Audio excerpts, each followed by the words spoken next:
treba zdaj. Več ni treba, pojna. Zdaj!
Gorde, ej!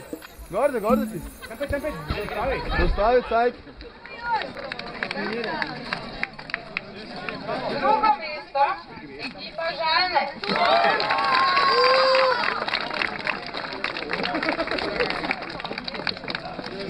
Imate pa še ena strana. A je še vaja. In pa prvo mesto, ekipa Grosuplje 3.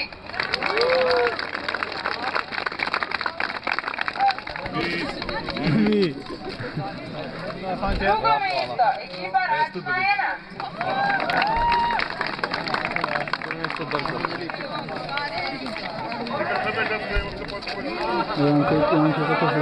Prvo mesto, Čušperk.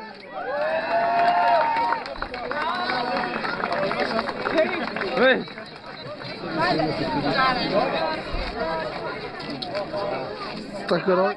Tekmovanje smo se zaključili, kljub letos malo bolj hitremu vremenu nam je vendarle uspelo.